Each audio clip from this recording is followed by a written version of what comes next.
big construction equipment company in UAE. Okay. Okay, good to So know. yeah, thank you.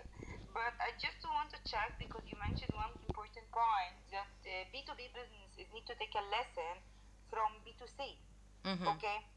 But what I would like to know, because there is some strategic point or some brand objectives which can matching from B2C perspective does not match with B2B perspective, especially when you deal with in on terms of fleet management. So how to can convert the mindset of the people who are dealing in the B2B business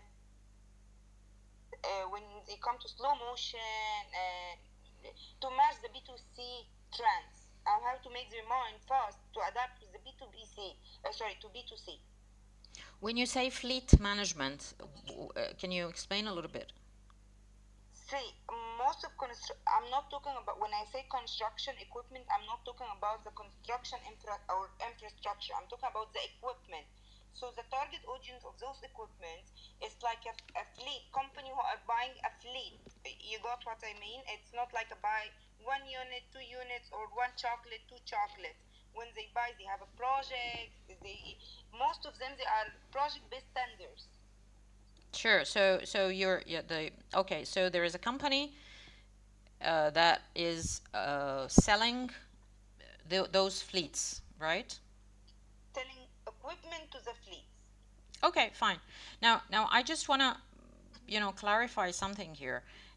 The the bit or the two bits that I'm trying to highlight in this talk today is that the pointing start is that you have a story to tell about your brand. So why? What is the differentiator about your services versus other competitors, which is the same as any thinking process, B2B Yeah. or B2B. So that's one thing.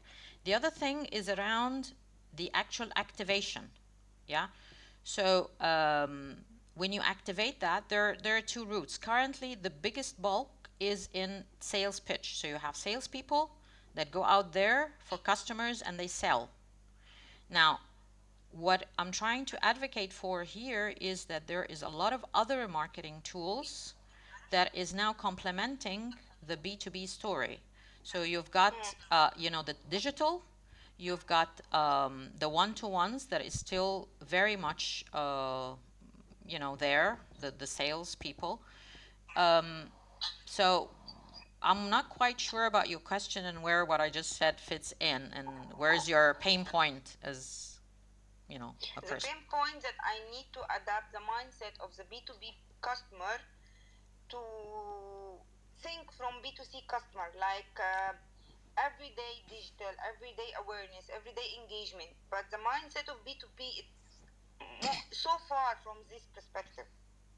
Or are you the supplier or the customer? No, supplier. Okay, so the homework is actually on you. It's not on them. Hmm. Yeah. Hmm. In that case, you need to look at your portfolio and build your story. So again, as ABC of building any brand, we look at our product or their service and we understand the differentiator. This differentiator could be actually with other competition. But what is the narrative, the story, the message we're going to send out there? And you start communicating it as any Hmm. typical product in the world. Yeah. And then that message is directed in the right channels to your target audience, your customers. Hmm. But you Okay. yourself, as a supplier and the owner of the business, you need to be convinced that this is the right approach, that you are building a brand. Because from my experience, I know that with especially construction and things like very, very physical versus the usual fast moving consumer goods, they think it's Yeah. not important. And this is the Yeah. point I'm trying to advocate for. It is important to have a brand, to have a differentiator. And by the way, let me tell you something. An advantage is that you will be the first person in your smaller industry to speak about these things. And this is what okay, let me give you an example. In COVID, a lot of brands went dark. They did not advertise. Yeah. But then those who actually went on and advertised, they won big time because they were the only one on air. So they got all the attention. See what I mean?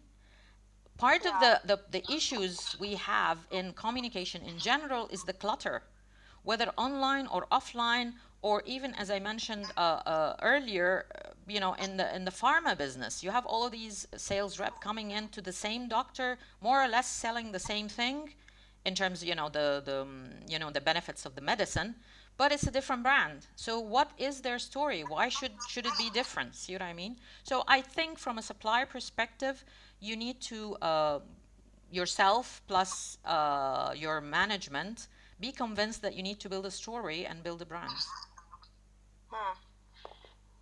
Sure. Does that work? Yeah, it works. All Thank right. you so much. You're welcome. Yeah.